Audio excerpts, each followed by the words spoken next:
Assalamualaikum warahmatullahi wabarakatuh. Di sini kami akan mempresentasikan hasil diskusi kami untuk mata kuliah Keamanan Pangan dan HACCP yang berjudul Potensi Cemaran Fisik, Kimia, dan Mikrobiologis pada Produk Mayones. Sebelumnya, izinkan saya memperkenalkan anggota kelompok kami, dimulai dari saya, Duandra Silia sebagai pemateri 1, kemudian ada Kartika Maharani sebagai pemateri kedua, dan baik Eliza Sosan sebagai pemateri ketiga. Langsung saja di sini saya akan menjelaskan mengenai materi pertama, yaitu latar belakang. Mayones merupakan salah satu jenis saus yang dibuat dari bahan utama minyak nabati, telur ayam, dan cuka. Mayones umumnya digunakan sebagai perasa pada makanan seperti selada, sandwich, pizza, hotdog, dan salad, serta makanan junk food lainnya. Mayones merupakan produk emulsi semi padat minyak dalam air yang memiliki komposisi kental, berwarna kekuningan, dan memiliki rasa yang khas. Bahan dasar utama dalam pembuatan mayones adalah minyak nabati dan kuning telur. Mayones juga dapat dijadikan bahan dasar untuk membuat berbagai saus dingin dan dressing seperti aioli, saus tartar, Russian dressing, saus Thousand Island, dan lainnya. Kemudian di sini ada diagram alir pembuatan mayones.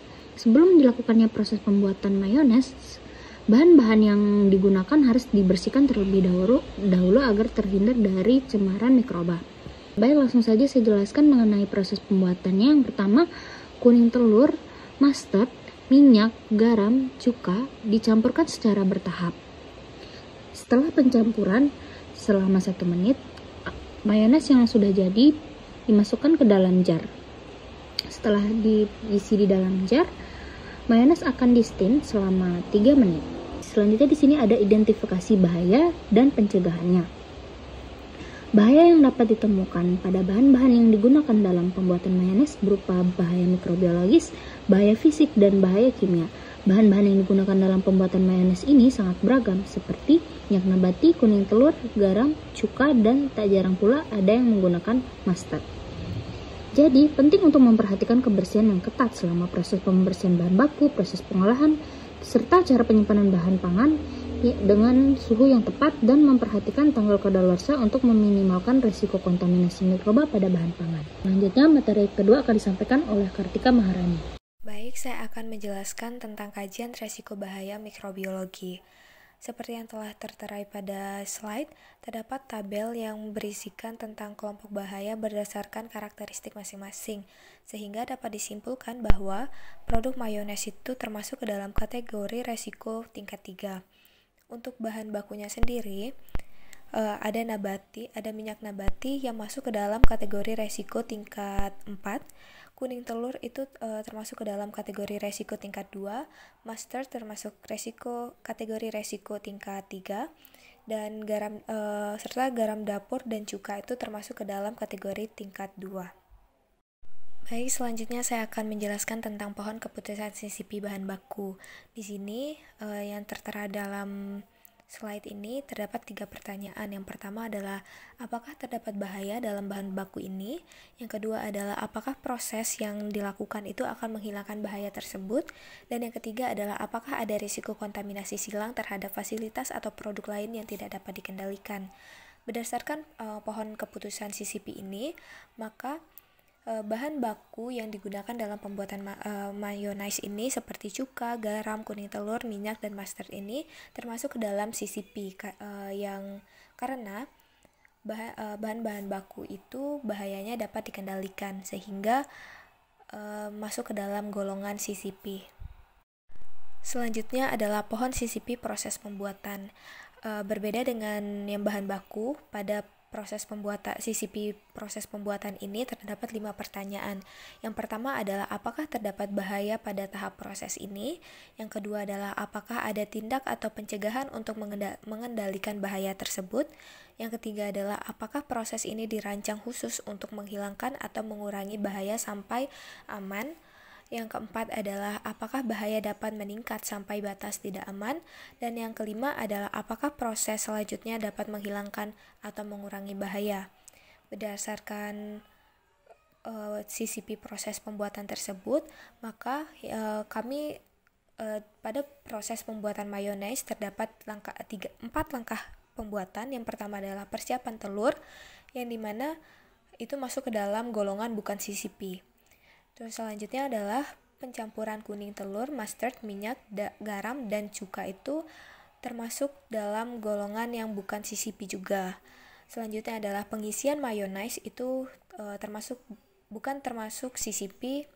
Dan yang terakhir adalah steam mayonnaise yang berarti yang termasuk golongan CCP. Baik, selanjutnya saya akan memaparkan mengenai penentuan batas kritis untuk setiap CCP. Di sini terdapat 2 langkah proses dan tipe CCP serta apa saja dan bagaimana batas kritisnya. Yang pertama itu ada langkah proses dari pencucian, dia termasuk ke dalam tipe CCP 1, di mana batas kritisnya merupakan air yang digunakan merupakan air bersih, yaitu tidak terkontaminasi bakteri patogen seperti E. coli dan Salmonella, serta virus. Lalu pada langkah proses kedua, termasuk ke dalam tipe CCP2, di mana batas kritisnya yaitu selama pengisian tidak terdapat kebocoran pada kemasan yang digunakan, serta pekerja menggunakan perlengkapan yang lengkap, sehingga mencegah terjadinya kontaminasi. Baik, selanjutnya ada penetapan prosedur dan pemantauan, di mana di sini terdapat tahapan proses. Prosedur pemantauan mulai dari siapa yang berperan, apa yang menjadi tujuannya, bagaimana hal pemantauan dapat terjadi, di mana hal tersebut dilakukan, serta kapan saja dilakukannya. Pada poin pertama, di sini terdapat tahapan proses pencucian, lalu yang menjadi siapa yang berperannya adalah operator. Dalam poin apanya, yaitu bahan baku yang digunakan, serta bagaimana hal pemantauannya terjadi, yaitu pencucian bahan baku dan alat menggunakan air yang mengalir selama proses pencucian, lalu di mana itu terjadi di ruang pencucian, serta hal itu terjadi sebelum proses pengolahan. Poin kedua, itu terdapat pengisian, di mana pengisian tersebut dilakukan oleh operator yang nantinya ia akan memasukkan adonan ke dalam kemasan atau cetakan. Lalu hal tersebut tentunya akan dipastikan lagi tentang kebersihan alat dan lingkungan sekitar tempat pengolahannya. Itu semua terjadi di ruang pengolahan dan terjadi pada persiapan awal selama proses pengolahan hingga pengisiannya berlangsung. Baik, untuk selanjutnya, poin terakhir dari pemaparan materi kali ini yaitu plan matrix dari pembuatan mayonnaise, di mana pada plan matrix ini terdapat 10 komponen yang tentunya sangat membantu untuk merencanakan langkah-langkah pengendalian bahaya keamanan pangan. Jadi, melalui plan matrix atau matriks rencana, industri pangan dapat mengidentifikasi bahaya, menentukan titik kontrol kritis, dan merencanakan langkah-langkah pengendalian yang diperlukan untuk memastikan keamanan pangan di seluruh proses produksi.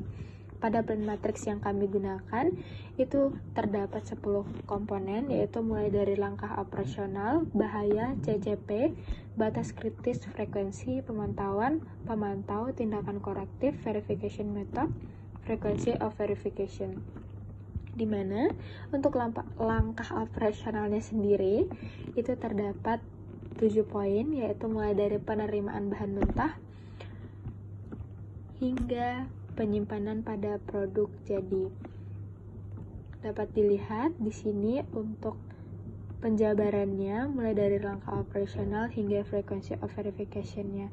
Sekian hal yang dapat saya paparkan untuk presentasi kali ini mengenai potensi cemaran fisik, kimia, dan mikrobiologis pada produk mayonnaise.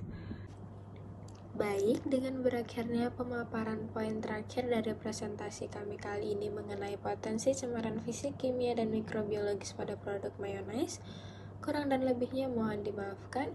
Semoga presentasi kami kali ini bermanfaat untuk kita semua. Wabillahi taufiq wal hidayah. Wassalamualaikum warahmatullahi wabarakatuh. Selamat malam.